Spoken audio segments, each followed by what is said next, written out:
Welcome to our session, and thank you all for making time to connect with us virtually at RiceCon Online.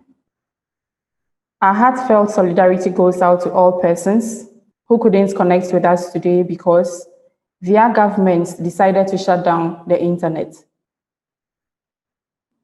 Cherished audience, kindly join me to say a very big thank you to our panelists, some of whom are joining us right now at very odd hours in their respective locations to speak on this very important topic, the state of internet shutdowns in 2020.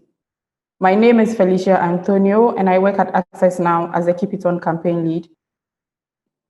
Keep It On is a global campaign that unites over 220 organizations around the world to end internet shutdowns globally.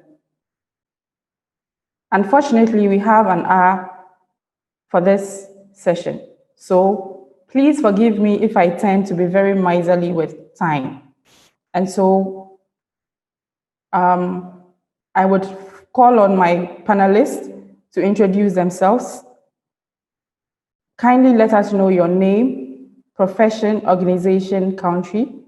Describe the last shutdown you lived through using one word, and tell us the secret that keeps you going during these weird times of COVID-19. I would begin with Johannes. Hello, everyone. My name is Johannes Neo. I am a PhD candidate at the Faculty of Law, Monash University in Australia. I am from Ethiopia.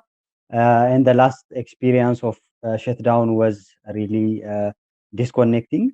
In terms of these uncertain times, I passed through working on my project and chatting with my friends. Thank you. Thank you. Katab? Hi, everyone. My name is Khattab Hamad. I am from Sudan. I'm a telecom engineer and a digital rights activist. I'm working in Kanar Telecom.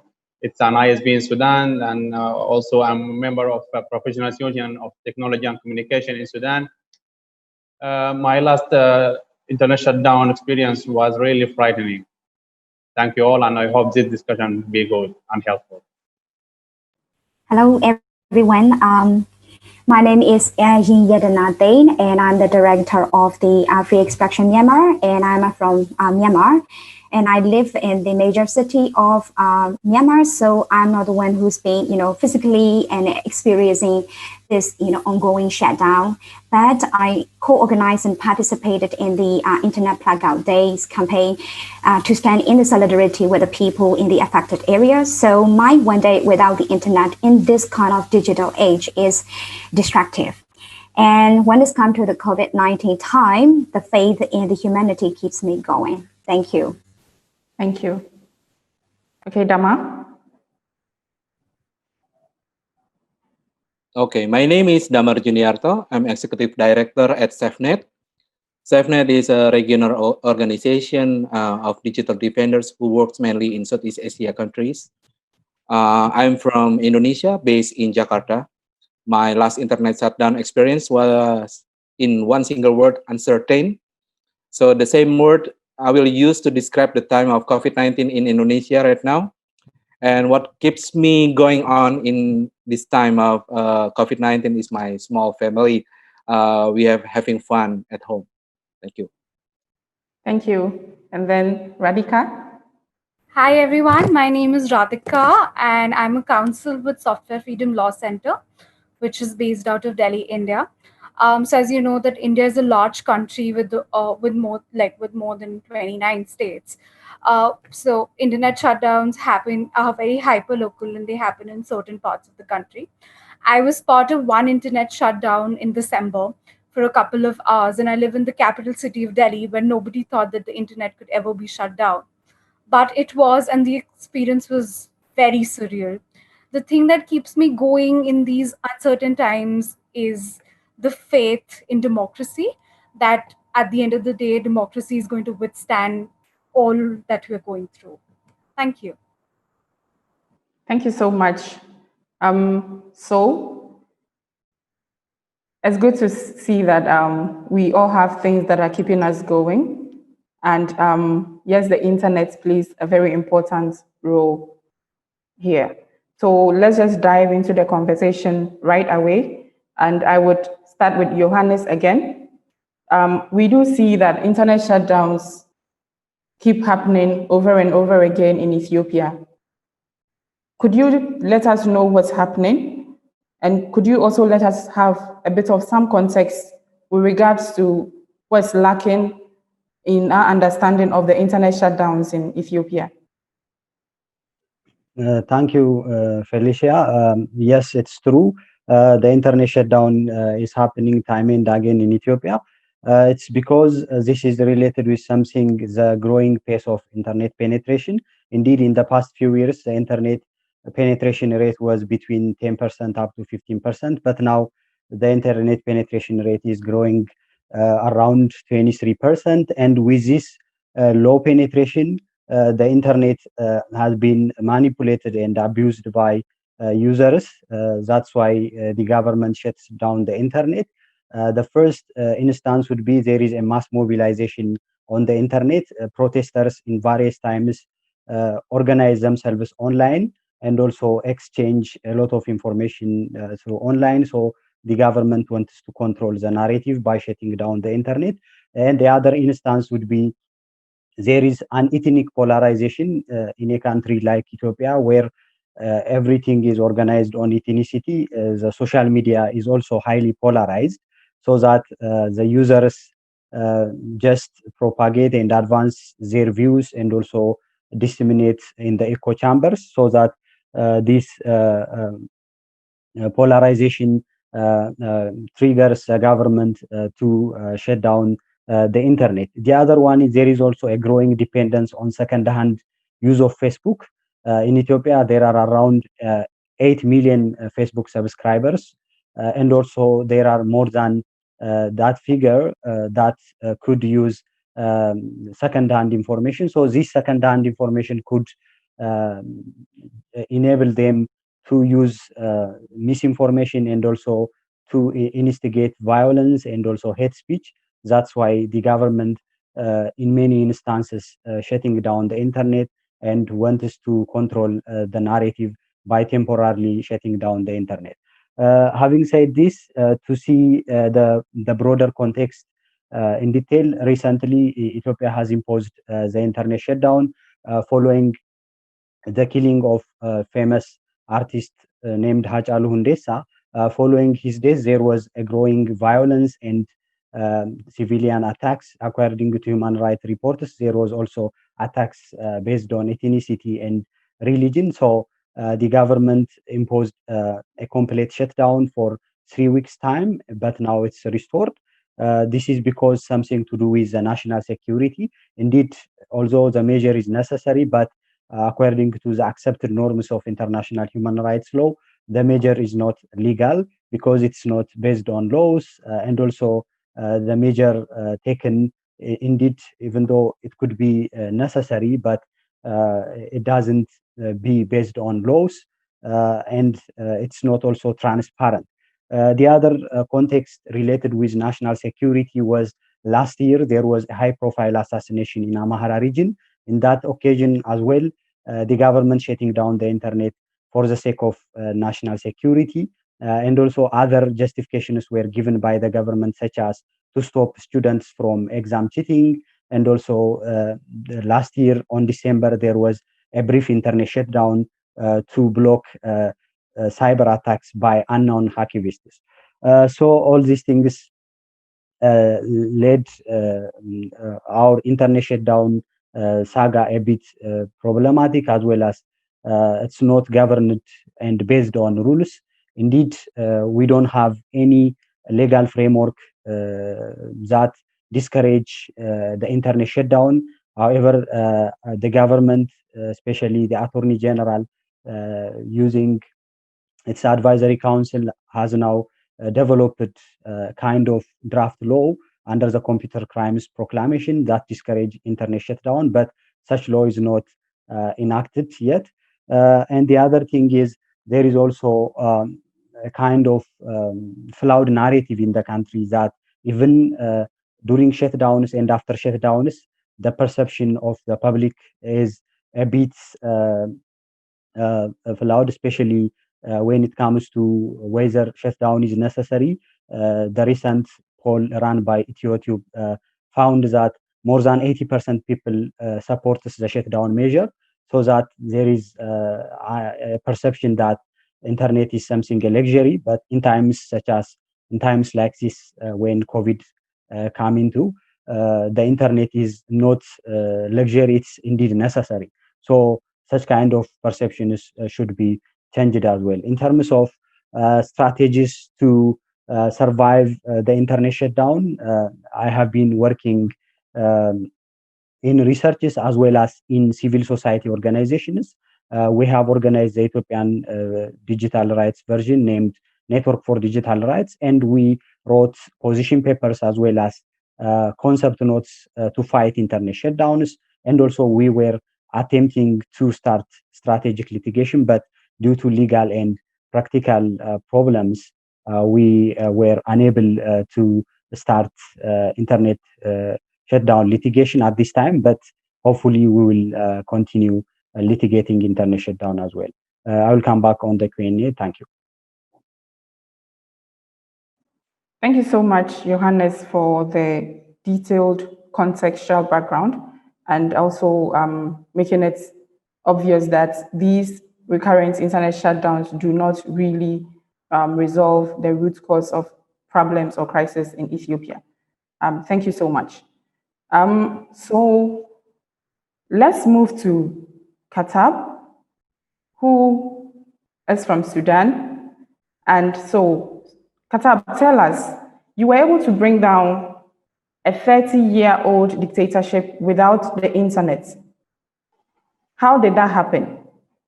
And what was the role of the internet shutdown?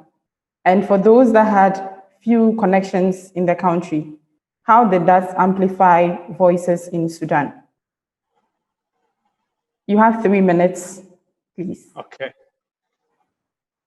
Thank you, Felicia. Actually, we succeeded to in brought down the government after a peaceful protest for more than 4 months since December 2018 until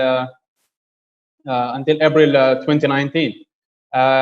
Since December 2018, the government blocked social media accessibility, and we broke that by using VPN until 11 April 2019. After that, we take trust in the new government, and we continue to use the internet properly. The people in Sudan made sit-in and made civil disobedience, and until the 3rd of June 2019, that day, which called the Khartoum sit-in massacre, where the military killed people there and raped girls, and after that they shut down the internet to avoid providing the evidences to the people outside Sudan and the international community. So we, as a professional union of technology and communication and other social media activists and other human rights activists, we broke this jail, we broke this process from the military council by using SMS. We sent almost more than 1 million SMS via bulk SMS server outside Sudan, and we also used roaming internet via data SIM cards that we brought from outside Sudan. And actually, we tried to install a VSAT station to provide internet with the high speed, but actually that was very difficult due to difficulty on entering the devices to Sudan at that time, and also due to the high cost of that. Okay, thank you. And just a follow-up question. Do you think that this current administration is likely to shut down the internet in case of civil unrest? Or what trends are you noticing in Sudan with regards to the internet? All right. Actually, the new administration, they did it. They shut down the internet for 2 days on last May, at last May 2020 during the pandemic in eastern region in Kassala state due to tribal conflict between tribes. So I think the new government, the civil side, the civilian side of the government has a chance to enhance its reputation by providing new laws that criminalizing internet shutdown. But until now, the power on ICT and telecom field in Sudan is under the military. So I think if there any problem, they will make it again, because they made it before just 2 months. Yeah, that's what makes internet shutdown scary, because once a government decides to use it, they tend to repeat it. And so, yeah, we'll keep the fight on and call on governments to keep it on at all times, because we've seen the importance of the internet, especially during this global pandemic. So, with that being said, let's hear from Dama, who is from Indonesia. You were able to win against an internet shutdown. You were able to get the courts to rule and condemn internet shutdowns. Could you kindly take us back? What really happened in Indonesia? Why was the internet shut down in Papua and West Papua? And tell us a bit about the law case and how it went. I know these are a lot of questions, but please bear with me. You have 5 minutes. Thank you. So, the internet shutdown in Indonesia began on 18th of August 2019. So at the time, there was a peaceful demonstration due to the protest of racism experienced by Papuan students in Surabaya and Malang in 16th of August 2019, where the army officers mocking the Papua student as monkey. So this racism became a very big issue. So let me remind you that Papua, the eastern part of Indonesia, has long been a conflict area in Indonesia.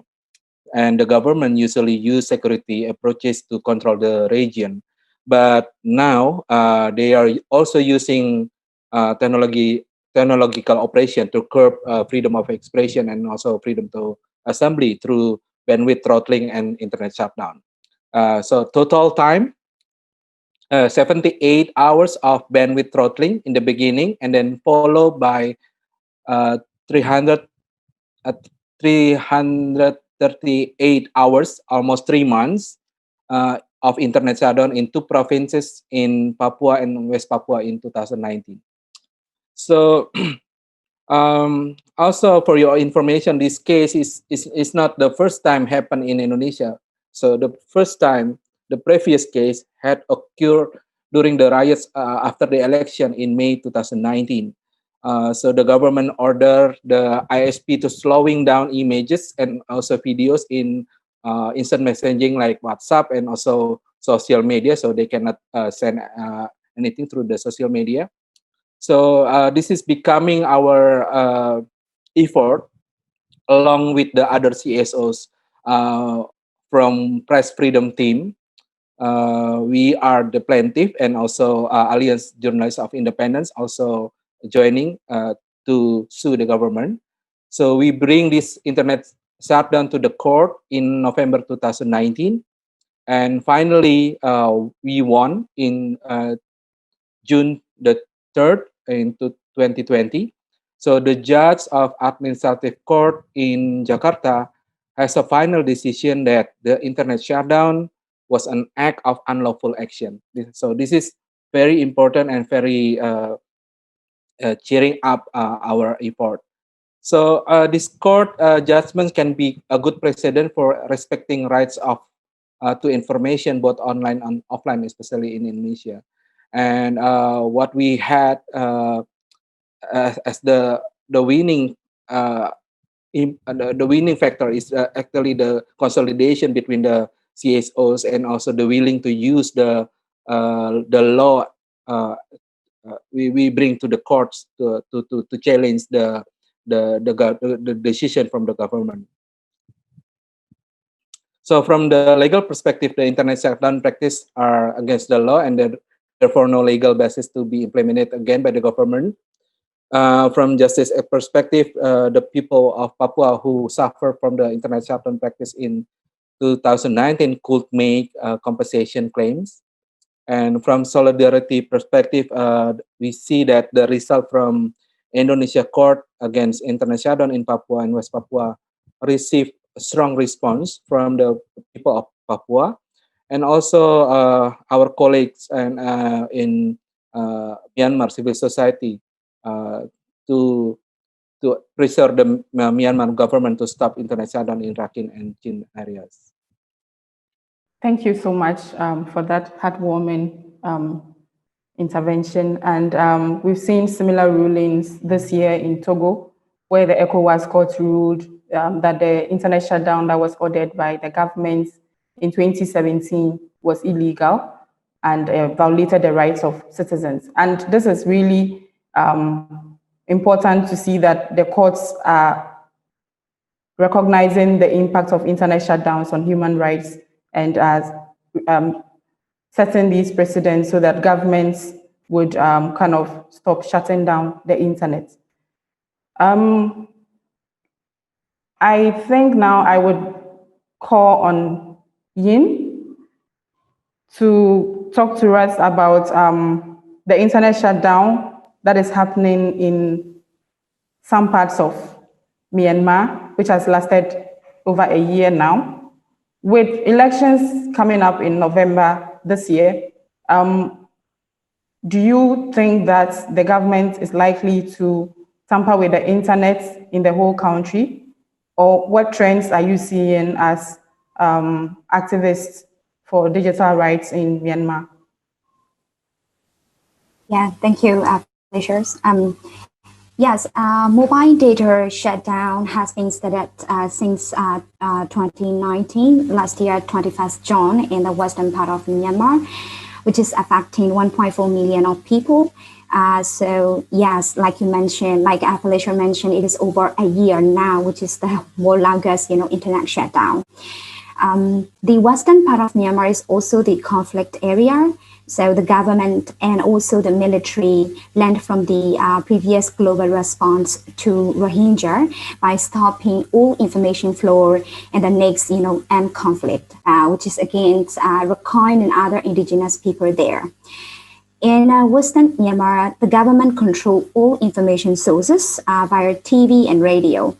And they have blocked, internet access because they cannot control information online.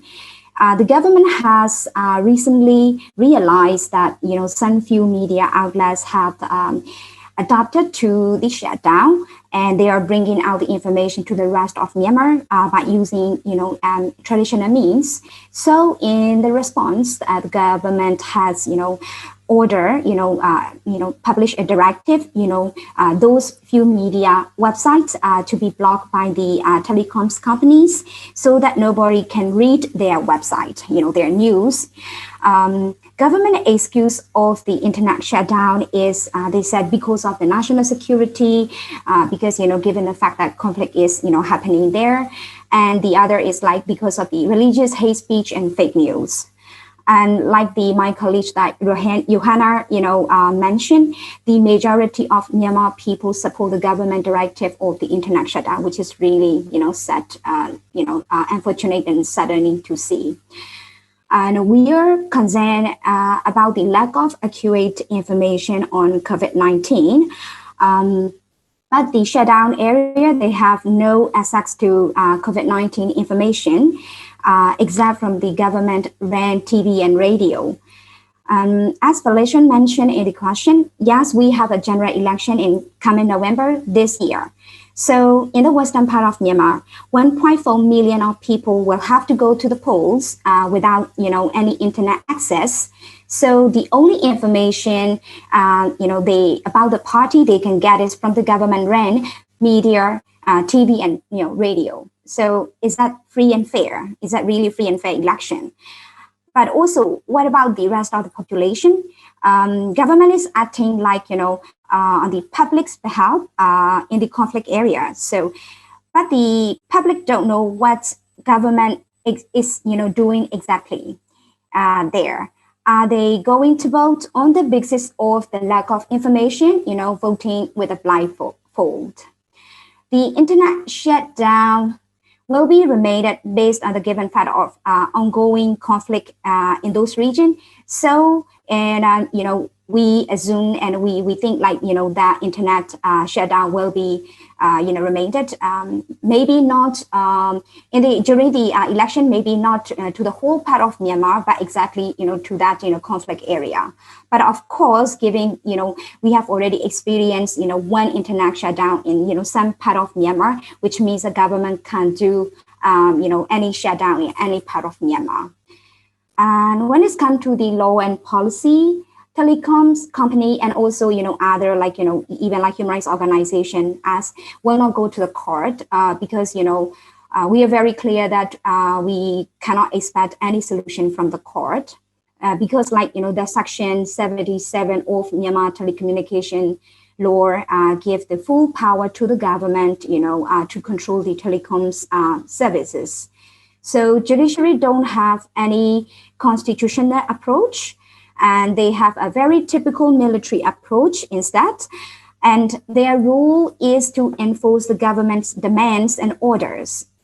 The law is whatever the government sets.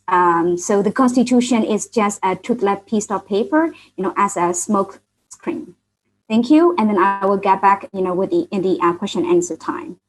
Thank you so much for your submission, and it's really sad to see that these justifications for internet shutdowns, like to ensure national security or to restore peace and order, do not usually have never even proven to be successful in any of these countries. And so you touched briefly on how internet shutdowns or the current shutdown in Rakhine and Chinese states are affecting people's daily lives. Radhika, let me move to you now. India is synonymous to internet shutdowns, and there is an ongoing internet shutdown in Jammu and Kashmir right now, which is almost, I think that will also be a year in August. So can you let us know how is this shutdown impacting the daily lives of the Indian people? How is it affecting them, their human rights, or just their daily activities? Thank you. Hey, thanks for the question, Felicia. Very important question. So India is, as I mentioned it before, that India is a huge country. We have so many states, and these shutdowns are very hyper local. So they might shut down, the internet in one district rather than the entire region. But like the internet shutdown in Jammu and Kashmir, the one that happened on August 4th last year, and which had like a complete internet blackout till I think 25th of January of this year. So that's over 200 days. And then they slowly started restoring 2G, and then to verified users only for certain websites, and then they were then the 2G was restored for non-whitelisted websites. But like Jammu and Kashmir is the main region where there's major internet shutdown that's happening, and especially during a pandemic. Even after restoring 2G, internet has been shut down, I think, more than 35 times in since I think 25th January, which is frankly an horrifying number. So this happens in like small districts, and the pandemic has forced all of us to work online. Offices do not work for 2 months, everything had moved online, students' education, healthcare schemes, everything telemedicine. You're not suggested to go to hospitals, but you're suggested to, consult doctors online. And with the 2G internet speed, that's not possible. And like, of course, with all the frequent shutdowns. But apart from Jammu and Kashmir, there has been other shutdowns in other areas as well. For example, in there's a city in one of the largest states in India called Calcutta. Near that, there's a district in Hooghly. So internet was shut down for 6 days in, I think, towards the end of May. And during the shutdown, so we spoke to people and we realized that people have like they don't have a livelihood anymore. A lot of people, most of us work online.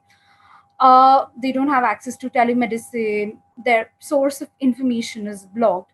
And the most popular reason that is given about the shutdown is, that we're trying to control fake news. We're trying to stop the spread of WhatsApp rumors and lynchings, and to stop communal violence. And unfortunately, like if you really look into it, internet shutdown doesn't really stop any of that. Yeah. So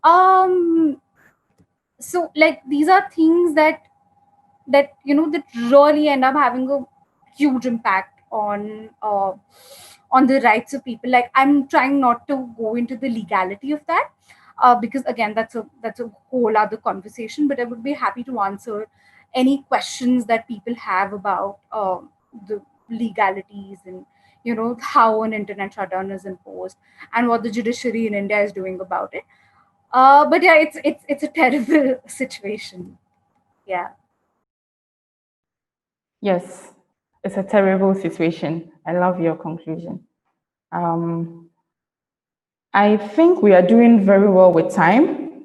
And so let me open up the discussion to take some questions, and then let's interact with our audience.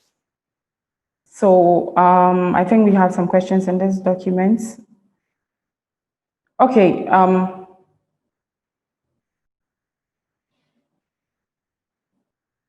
So there's a question for you, Radhika.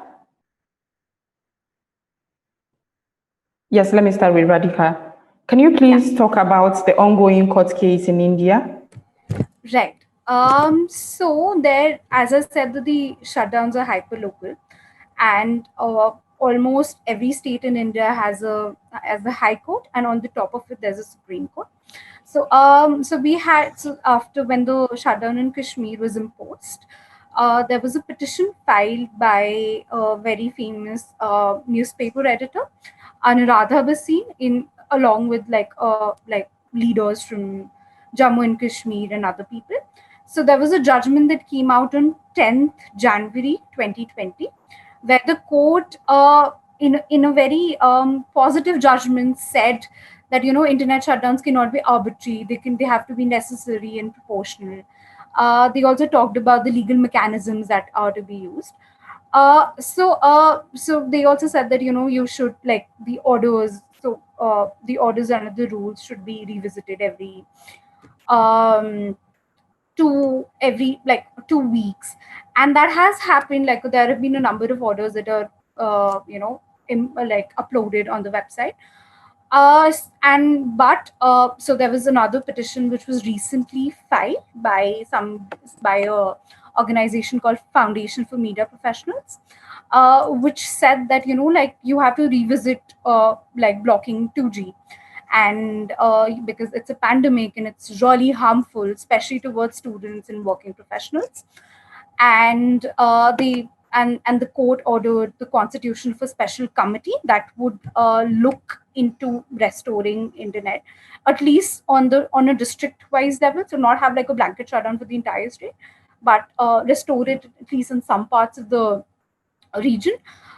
So the special committee did not, like, there was no public news of what the special committee is doing. So there was the contempt petition that was filed, and there's a hearing of the contempt petition tomorrow. So that's one case. We have an ongoing case which my organization and we worked on in the against the 6-day ban in the Hooghly district in Calcutta. There is hearing going on. We're arguing that the authority that imposed the internet shutdown did not have the necessary jurisdiction for it. So that's another case that's happening.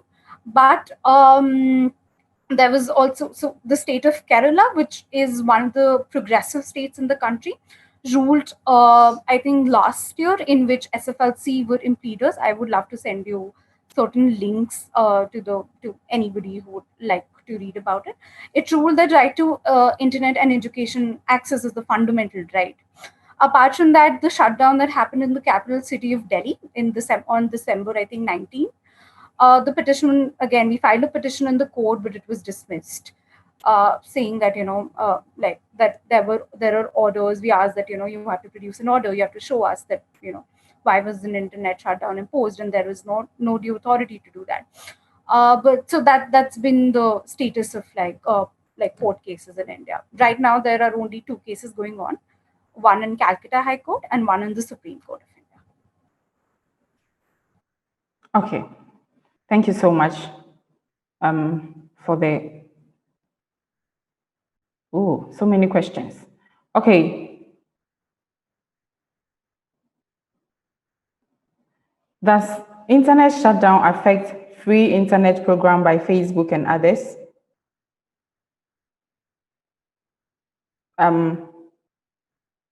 Okay, Katab, you would like to take this one? Right, yes.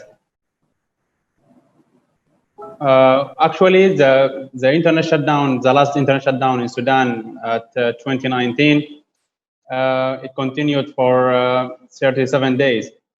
So the shutdown, to shut down the internet this time, the authority disabled the access point name, or as known as APN, in the mobile data network. Using this method, users can't see the data sign on their phone screens. So by this way, you can't even access any website or can't ping any IP. So yes, it affected the free Facebook service. Okay, thank you. And we do know that when there is a complete internet shutdown, there's no way to access any of these platforms.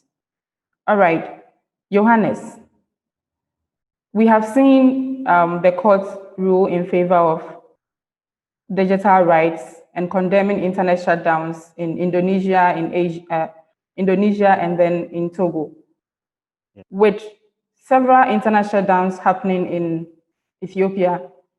Do you think we should take the Ethiopian government to court for shutting down the internet? And is this a reality? How do you think this will work out? Thank you for this tough question. Indeed, there were attempts to start strategic litigation back home, but given there are some procedural and legal irregularities, it was impossible, because you need to have kind of direct standing in civil procedure law. Whenever you want to lodge a claim, you have to show a locus standi. When it comes to public interest litigation, you have to show this pursuant to Article 37 of the Constitution. So when civil societies come as having a direct loss of income or something as a result of shutdown, when they prove that, they can lodge a claim before a court of law. Otherwise, after exhausting local remedies, we can also start litigation before the African Commission on Human and People's Rights, and also the African Court on Human and People's Rights. So there is a possibility based on Article 29 of the Constitution, as well as there is a draft computer crimes proclamation, which will be soon ratified. Based on that provision, we can challenge the illegality of the past internet shutdowns. Thank you so much. And yes, we would resort to the use of the courts to fight internet shutdowns. around the world. Radhika, no, sorry. Are there any similar socio-political or socio-economic patterns that countries that have experienced internet shutdowns can advise us to look out for? Could you repeat the question? Are there any similar socio-political or socio-economic patterns that countries that have experienced internet shutdowns can advise us to look out for? So there are a number of reports, some I think done by Brookings India, by ICRIA, and one report that we'd also published, which talk about the impact, like in like, because the economic argument that how much money that we're losing per day. Even top 10 VPN did a report on the financial loss that is caused by an internet shutdown. They had put together, and I think that's an argument that resonates with the governments the most, because they're losing money, because of course money is more important than human rights. And like that, so like from the example that I can take from Kashmir has lost a lot of, like, Kashmiri students have lost a lot of educational opportunities. They've lost scholarships. People like have lost money. I think, so there are these patterns that you see. There are these there are a lot of examples that you learn from other countries about what a shutdown can really do. And again, even if we, for 1 minute, even if we consider the argument about misinformation and rumors, the balancing act is not very good here. So it's extremely disproportionate, and we always have to in every situation we have to have a balance. I hope I answered that question. Yeah, and just to add up, we've seen that internet shutdowns, for instance, right now we are experiencing a global pandemic, and shutting down the internet means denying people access to information, which is going to threaten their lives as well. And then also, I think that internet shutdowns impact all aspects of people's lives. So if you need more information with regards to the impacts of internet shutdowns, I would recommend the 2019 Keep It On reports on internet shutdowns, as well as we just launched a podcast series on the impact of internet shutdowns and other digital rights related issues around the globe. So I would share the relevant links with those who are interested in accessing these documents. Just one more point, Felicia, sorry.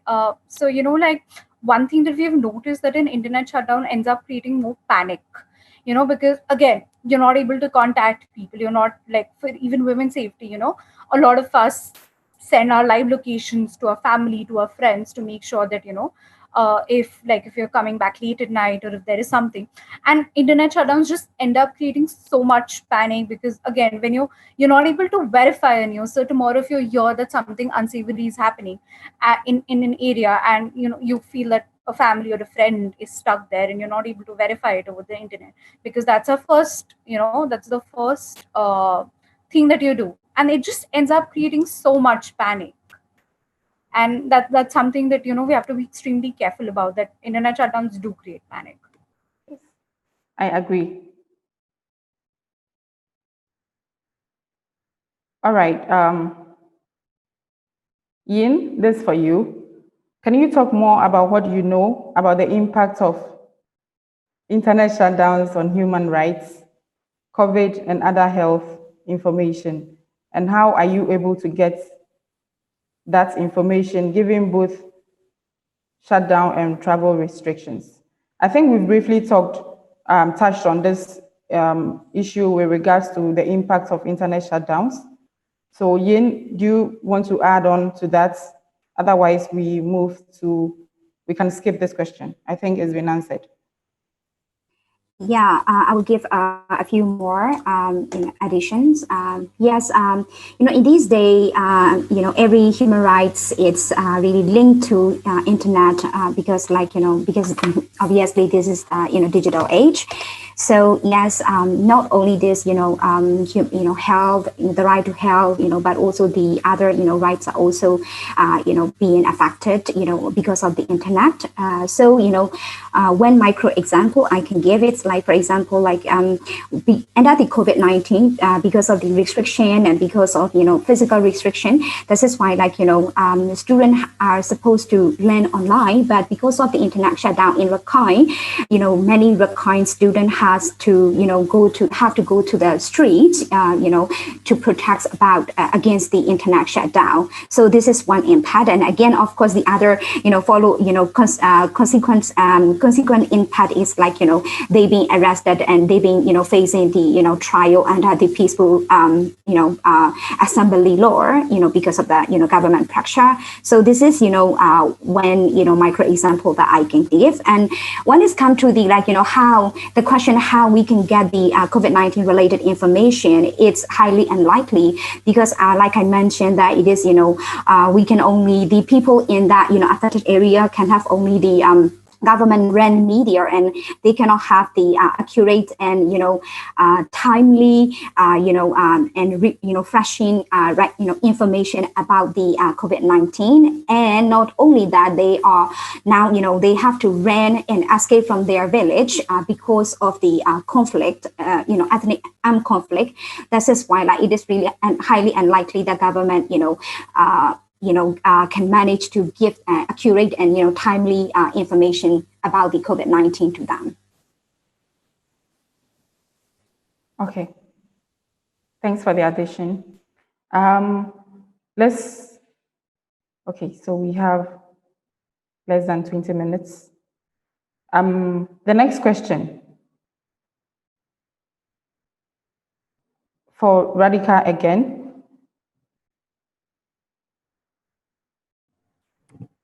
Why is there no mention of the 2019 internet shutdowns in Manipur and Northeast India? Hi. So we maintain a shutdowns tracker at www.internetshutdowns.in.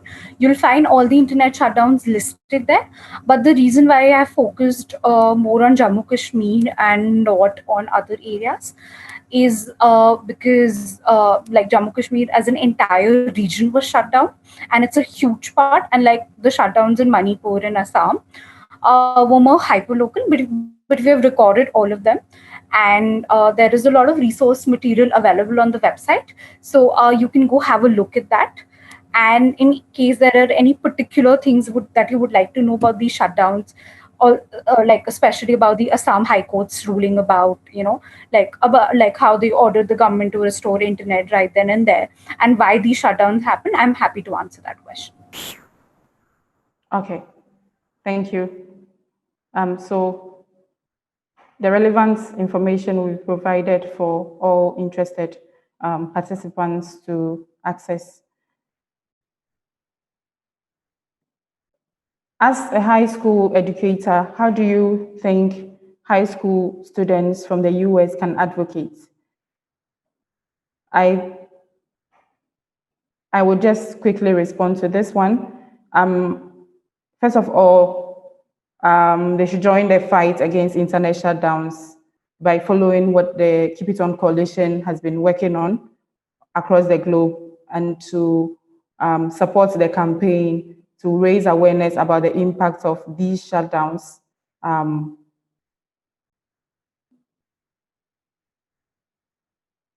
Yes, that is what I would say for now. And we'll share more information about how to join the Keep It On campaign. So since they are students, they can support in raising awareness about these internet shutdowns happening around the globe, and how people, why there is a need for each and every one of us to join this fight to end this act of repression in the various countries that tend to shut down the internet.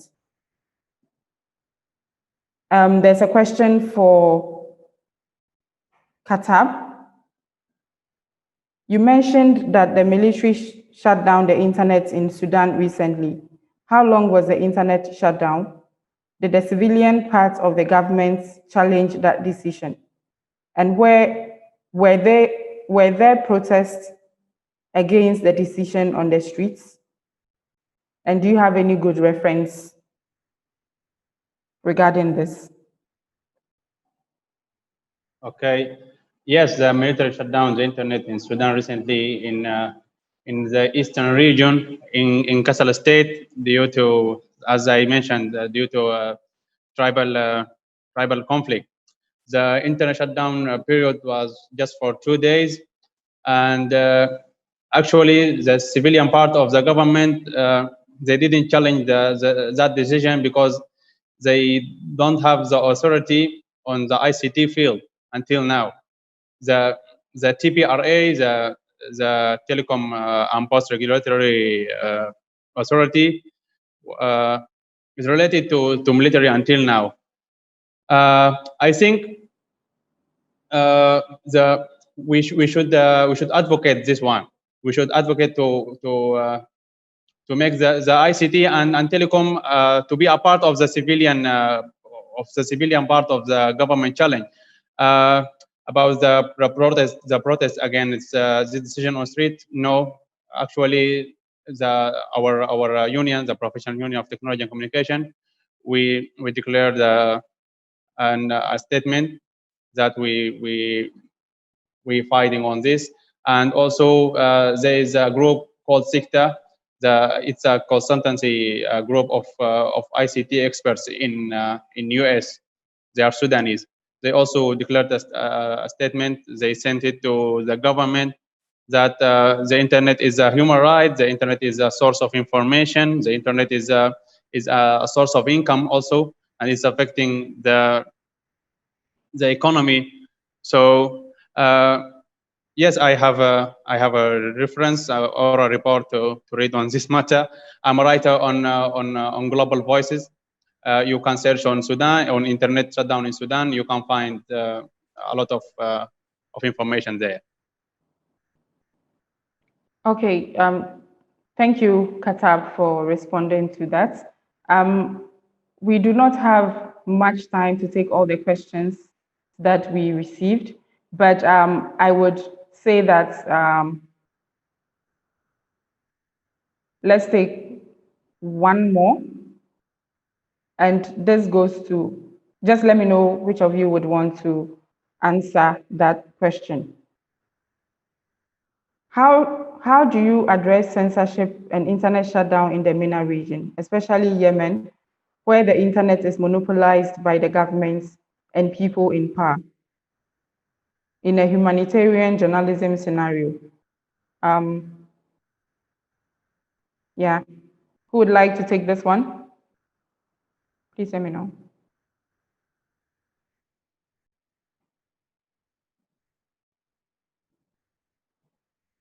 Okay.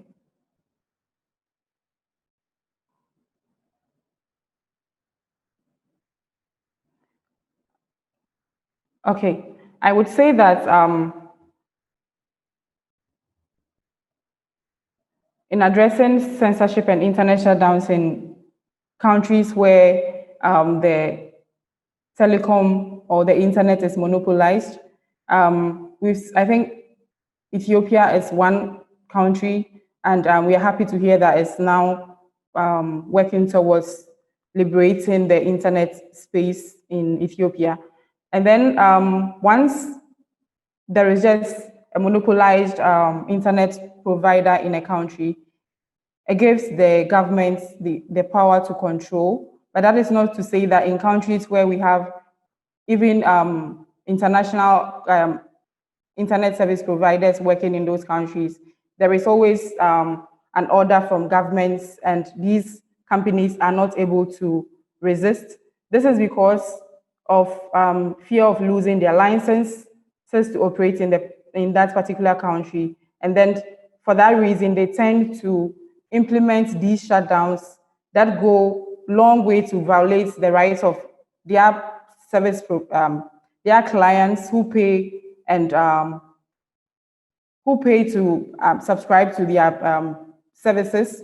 And so I would say that it is not just about having a monopolized internet, but it's about the willpower of a government to ensure that each and every citizen in a country is able to access the internet and other digital tools to be able to empower themselves in one way or the other. I hope I answered your question. And so I'm going back to my panelists. We're about to close the session. I want you to give your concluding remarks and to end with 2 concrete recommendations you think we should leave this session with to keep on fighting against internet shutdowns wherever we find ourselves. I would start with Dama.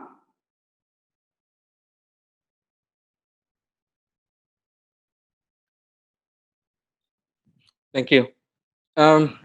Yeah, recently we just released SafeNet 2020 report for Indonesia.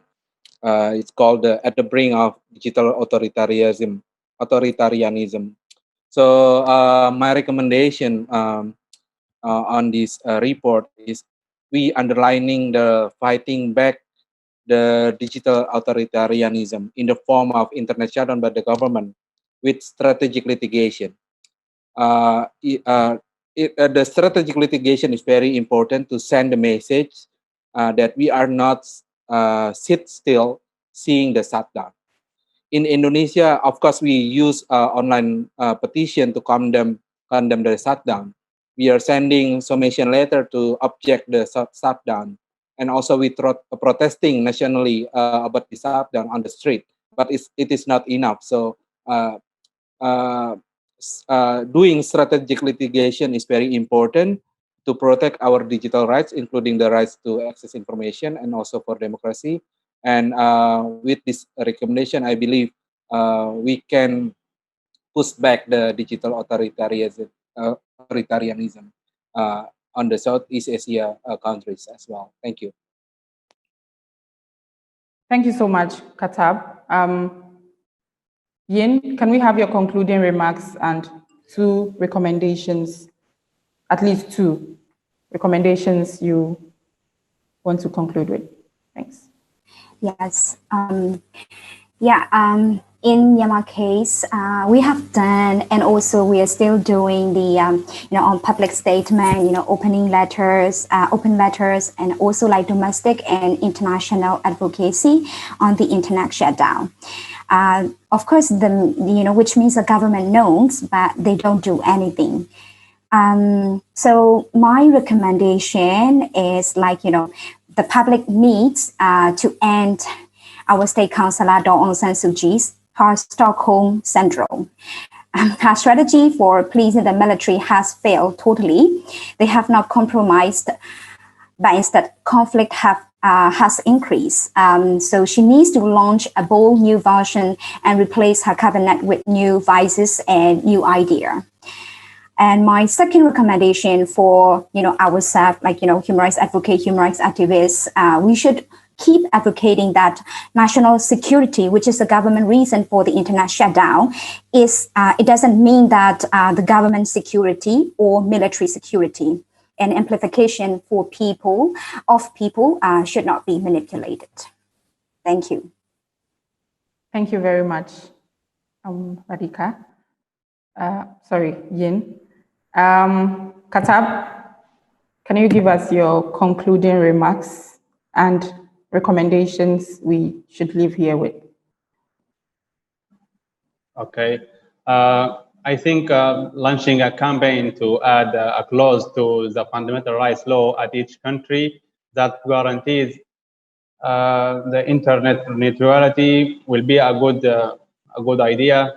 And my second recommendation that recognize the internet as a human right and criminalizing the internet shutdown, because internet is a source of information and a source of income that I mentioned before.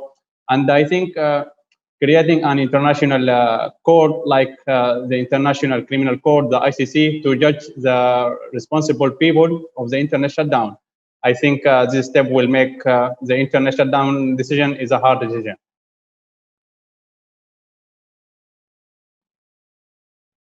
Back to you, Felicia. Okay, thank you. Johannes? Thank you, Felicia. My concluding remark is aware of the impact of shutdowns on human rights and the economy.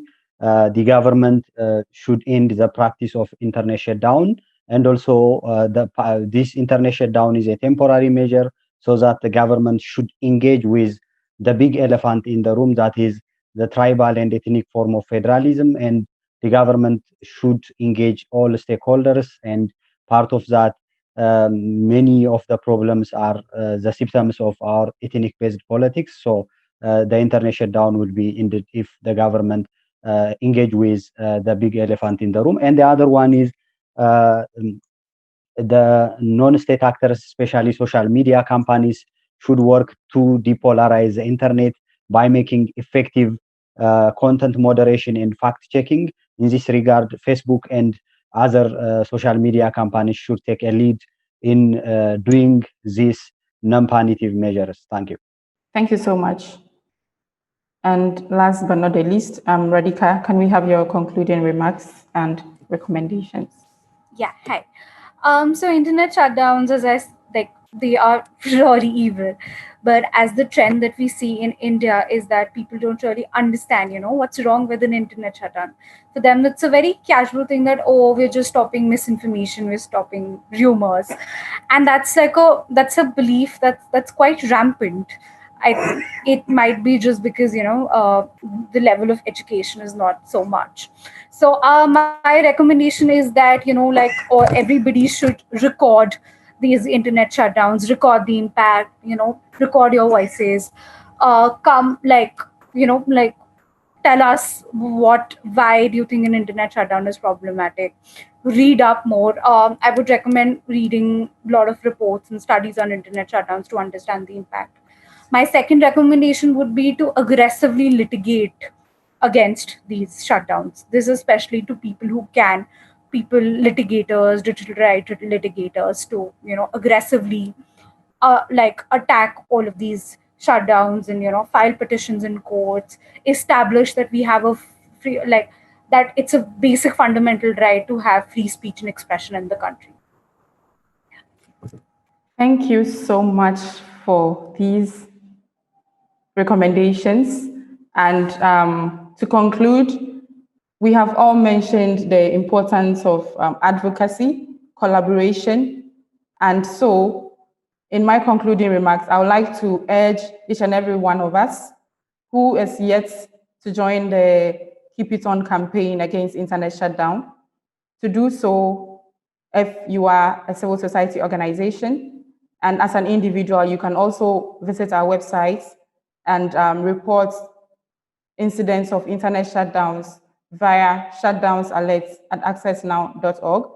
And our website is www.accessnow.org if you want to join the Keep It On campaign. And then, as I said in my opening remarks or in my submission, we just launched a new podcast on the impact of internet shutdowns around the world. The first episode is out. It's called Kill Switch. Kindly find it. I've dropped the links in a document which will be shared with everyone. And listen if you want to understand and join the fight against internet shutdowns around the world. We do also have our Shutdowns Stories project, where we curate stories of impact of internet shutdowns on people's lives. And so feel free to share your stories with us, so we use that for advocacy to stop the fight to end internet shutdowns around the globe. Thank you very much, and enjoy the remaining sessions and for the day and for the week. Bye for now.